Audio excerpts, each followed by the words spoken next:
Welcome back to Newsstand. I can't get down from here. It's scary. This week, Ryan Coogler's Sinners made history with a record 16 Oscar nominations, including Best Picture, Best Director, and Best Original Screenplay. I expect the headquarters at Variety was looking like that episode of SpongeBob where they lost his name.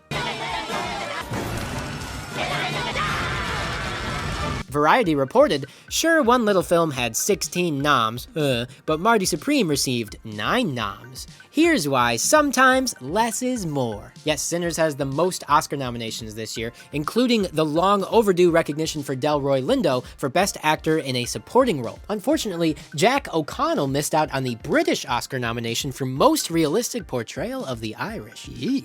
I think that's a blessing in disguise for Jack. A positive snub, if you will. I'm pretty sure I have British and Irish ancestry, so 1, I can make that joke, and 2, that's why I hate myself so much. But hey, why is the devil always in the South and into the blues and bluegrass and stuff? If the film industry weren't cowards, they'd pick up my screenplay for A Haunting of the 90s Seattle grunge scene. Fade in. Smoke fills the air.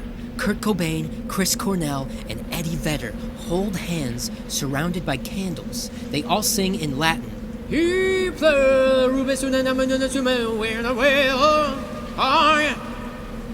house shakes, and we hear Dave Grohl fall down the stairs.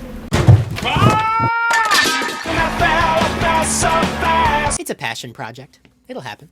It's got legs. This week marked 1 year of the president's second term. For a recap of this past year, please welcome Bare Naked Ladies. It's been... It's a good song.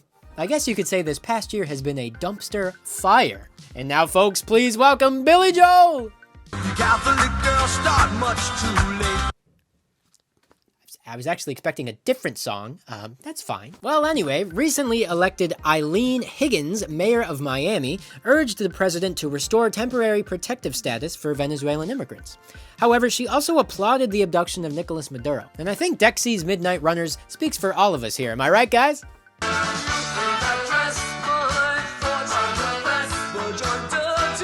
not that part. Okay, I feel like I keep setting you guys up for something pretty easy here. That's right, Desk Monsters, there are too many songs about trying to fuck a Catholic. Dusty Springfield, care to comment? Come on, Eileen.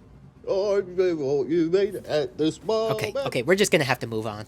Journalist Don Lemon reported live at a protest in a Minnesota church where one of the pastors was discovered to be a member of ICE. So naturally, the DOJ is coming for Don Lemon for live streaming the protest. The last time I saw a lemon at church was when Pam put a lemon slice on the communion wine chalice. Blood of Christ shed for you. Citrus Jesus blood. Pam, you're a genius. It's my understanding that the freedom of speech, press, assembly, religion cannot be infringed by the government. So a group of people did a freedom of speech, did a freedom of assembly in a freedom of religion, and it was all covered by a separate guy who was doing a freedom of press on the whole thing. And this all sounds like the land of the free and the home of the brave to me, baby. The only thing that's missing is a Big Mac and a small gun.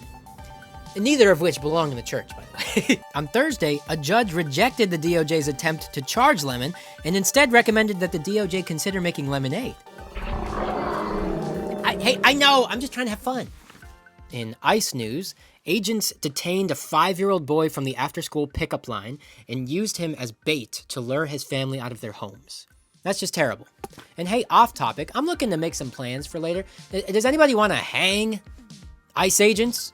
If you're looking for something to do, you're free to hang. Perhaps after a trial, you got time to hang. Could be fun. Earlier this month, a Cuban immigrant died in a Texas detention center. ICE claimed he was attempting to end his own life, but a witness says guards tackled and choked him. And the local medical examiner said it would likely be classified a homicide. I wonder how much this administration hates witnesses. They must constantly be like, God damn it, another witness? Why do we have so many people witnessing things? Can we just turn them around? Don't be surprised when your local police department institutes jangly keys on a fishing pole. A secret memo to ICE agents was leaked, authorizing agents to enter homes without a judicial warrant, illegally and unconstitutionally. Per usual, no agents actually read this memo. They just entered homes illegally anyway because none of them know how to read a warrant without asking Grok. Hey Grok, can you tell me what this warrant means? But also turn the warrant into a hot lady with big bazongas. They're mouth breathers. Nia DaCosta's 28 Years Later, The Bone Temple came out last week. The Bone Temple is also my reaction when I see Ralph Fiennes. It's a boner joke. Hey, I like older men, sue me. And I'm thrilled to announce I've been cast in the upcoming 28 Days prequel, 28 Seconds Later. Oi, I feel kinda angry, innit? Incidentally, The Bone Temple was going to be the title of a prequel to Disney Channel's Halloween Town, centering on the skeleton taxi driver as he pursues the priesthood, questions his faith, and finds he can better serve his fellow man and monster by driving them around Halloween Town and listening to their problems. It was going to be a lot like Scorsese's Taxi Driver, but not at all. Yes, 28 years later, The Bone Temple has come out swinging with a 93% rating on Rotten Tomatoes and a 4 out of 5 on Letterboxd. You know, the Desk Monsters went out to the theater and FaceTimed me so I could watch it, and holy shit, I loved it. This is my actual Letterboxd review. Hell yeah. Hey, thanks for taking care of me, Desk Monsters. 5 stars to you. You know, this is the first time we're ending the show not in an argument. Look at us, making progress and coming together. I wish Ralph Fiennes and I could come together. Well, I ruined it. This has been another episode of Newsstand. I'm sorry, I had to. Did you see the way he takes care of Samson in the movie? He's such a sweet guy, and man, Ralph Fiennes, he can give me the rage virus any day of the week. 9 noms, nom nom nom nom nom. Fuck! I'm gonna get bazongas in every single episode of this show, I swear. I wish Ralph Fiennes and I could come together.